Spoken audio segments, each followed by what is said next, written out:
Today, I'm the director of the Museum for National Identity, and I'm always saying it's for national identity. It's not the Museum of National Identity. National identity is something that we build on an ongoing basis. The museum is a small private museum that is managed by a foundation, and I want to start by talking about this blog from the World Bank that referred to one of the interventions in the public space or in the streets. And the author would say, I had not been here for many years to the historical center of the city, and my children had never been here. So this has to do with the intervention that I'm going to talk about, where people would say at the end that in Honduras, people are stealing spaces from violence.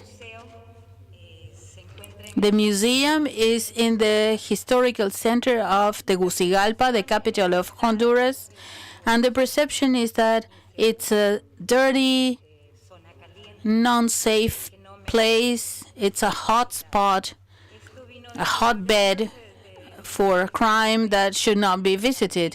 This has been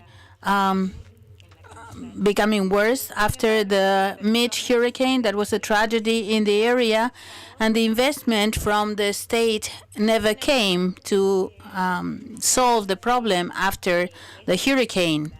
We need to know that this is the general perception of the people, so that becomes the reality. In 2012, even though I'm not a professional of the museum, I like taking challenges, and I was called to think outside the box, so to speak. And my specialty is strategic planning, and I have marketing knowledge. So we started to think about, in the team with professionals that are outstanding and have PhDs, and we came to a new vision and mission and a new image where our aspiration is what we've been saying in these past few days of becoming a space that is an open space, a living space, a space for encounters. We relaunched the museum, and we used the letters MIN, which is the acronym for the museum, and we changed the corporate image to something a little more contemporary and more connected to youngsters. I'm not going to talk a lot here, but this museum promotes memory, and since its creation in 2006, we have a virtual room where we can do the Copan virtual tour. This has been declared World Heritage by the UNESCO, and we have temporary exhibitions for contemporary art, as well as the Edumin educational program. In the historical exhibitions, we have been working in 2012, actually.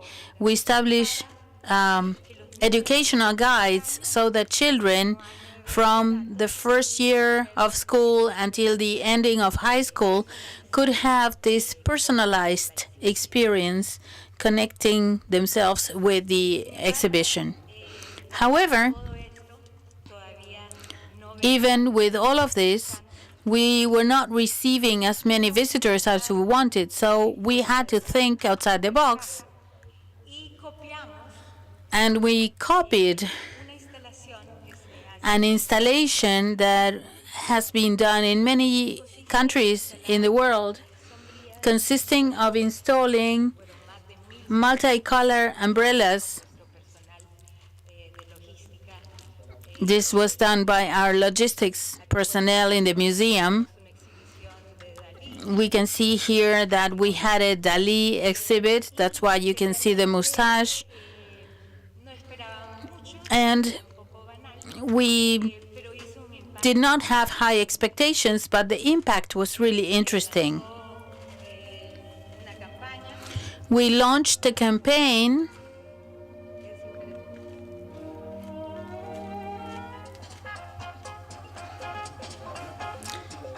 Imagine a multicolor roof with more than 1,000 umbrellas, they say, to promote the beauty in our city. Join, because your support is essential to achieve this goal. This was the campaign that accompanied the relaunch, and to our surprise, we had the hashtag Sombrillas Min, the Min umbrellas, and the unthinkable happened. More than 3 million people uploaded photographs and comments about the installation. The capital has 1.2 million people, so you can imagine that this really exceeded every expectation. I want to give you some numbers here. We had 87% of increase in the social networks, more than 100,000 visits on the website, where people would put their names down so that we sent information about the schedule and the different exhibitions of the museum. 43% increase in visits, which represented around 75,000 visitors to the museum in 2014, and 33% of increase in the general revenue. Nowadays, we have lots of activities inside the venue, inside the building of the museum, with temporary exhibits. People still come to see what we do in the museum, but also outside the walls of the museum. It's like another hall. We are all the time organizing activities so that people come back to the museum. The communities have taken the space, own the space, and the activities that we put together, especially for the weekends, there are kid activities and workshops, especially film activities, and a number of activities that have brought the museum to life.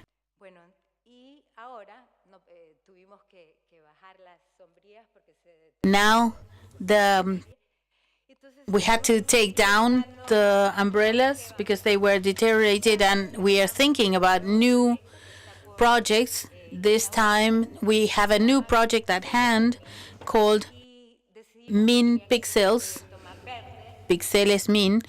We decided that it should be a greener project with 50,000 recycled bottles, and the important thing is that this time we are launching a micro-sponsoring campaign asking for companies to make individual donations, let's say $1 per pixel, to create a future fund so that the coming exhibitions can be intervened by the artists. Also, something that is surprising is how many volunteers we are getting. It has grown, especially volunteers from the communities that are around the museum. And we hope that with this micro-sponsoring campaign, we're going to be able to raise around $50,000 for this fund. I think it is important to say that museums are called to intervene in their territory and to transform the human mind, especially in countries where there is violence. Thank you.